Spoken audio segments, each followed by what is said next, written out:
Allah Azza wa Jal says, وَإِذَا أَنْعَمْنَا عَلَى الْإِنسَانِ, when we shower favor onto the human being, أَعْرَض, that the human being ignores it, deliberately ignores it. The suggestion here is that when human beings are given lots of gifts by Allah, human beings start becoming deluded into thinking somehow they deserve them, or they are entitled to them, or this is because of their own doing, or their own accomplishments, or their own capability. So they completely ignore the fact that these are favors. They actually start thinking they own them, or they're entitled to them in one way or the other.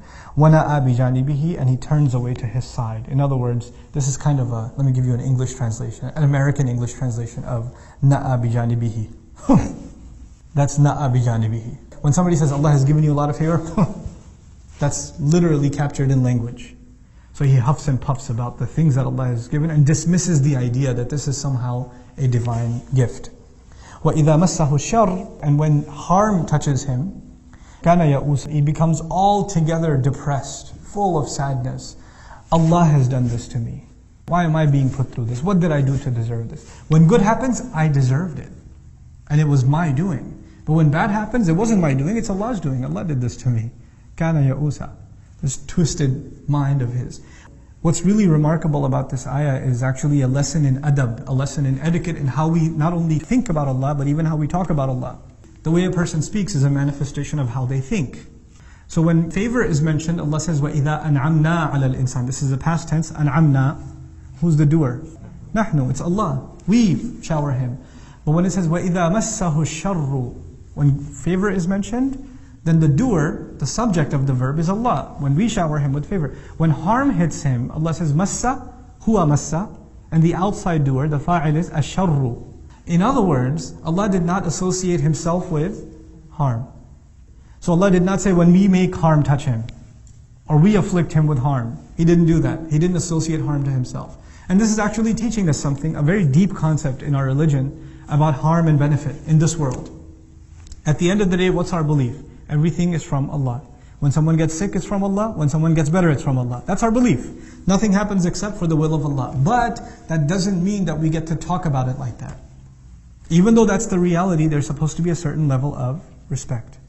Why is that? And you have to, if it's truth, it's truth. You should just be able to say it. Why code it with formality?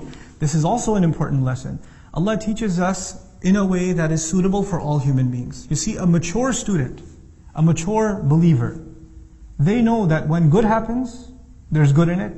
And when that bad happens, there's also good in it. And all of it is a test. This is a mature believer. But anyone short of being mature, anyone that's not that mature in their faith, then when bad happens and you say it's from Allah, how did they think of it?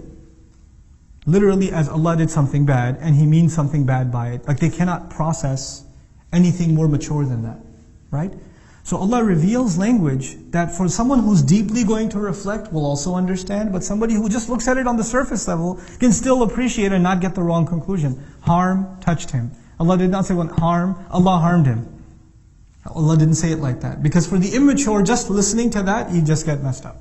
And He's actually correcting the immature by saying, وَإِذَا مَسَّهُ الشَّرُّ كَانَ يَئُوسًا. When harm touches him, he becomes entirely depressed. He becomes overwhelmed. Ya'us, actually, fa'ul, this is from ya'is, is mubalagha, extremely depressed. You know, there are some people who are used to success. They're used to just getting 100, they're used to winning every race, they're used to winning every game, they're used to being number one at everything, you know. They're used to getting their parents to listen to everything they say, etc., etc. Then one time they don't get their way. What happens to those kinds of people? Those are the kinds of people in life that have a really hard time dealing with failure, or dealing with loss, or dealing with a challenge. People that take the hits all the time, like the fourth kid or fifth kid or something in a family, it's all good. Or the youngest one, you know, youngest kids, like, you know, I'm afraid for my youngest one because, you know, she can get away with pretty much anything. You know, because by the time you get to the youngest age, then, you know, for some reason the policing of your parents just, I don't know where it goes. Like I tell my mother and father that about my youngest sister. They were tough on us, but my youngest sister gets away with that. And I'm like, Mom, what happened? This was not policy with us. She's so little. She's not little. What happens with people? They get spoiled. Favors can spoil someone. And so when a little bit is taken away, they become entirely depressed. Now this lesson that Allah teaches us about favor, harm touching you, all of us in this dunya have been given a limited number of ni'mah and a limited number of shar. On the one hand, Allah has decided what our rizq is going to be. Our rizq, our provision includes our money, but it also includes our friends. Our families are rizq. Our knowledge is our rizq. People who teach us is our rizq. The people who learn from us are our rizq. Our children are our rizq. Every good you have in your life is basically your rizq. You don't have an unlimited amount of this stuff. Where do you get the unlimited stuff? You get that in Jannah. Here, there's a limited supply of what you're going to get. It's written for you. Then on top of that, there's a limited number of challenges that you're going to face in this life.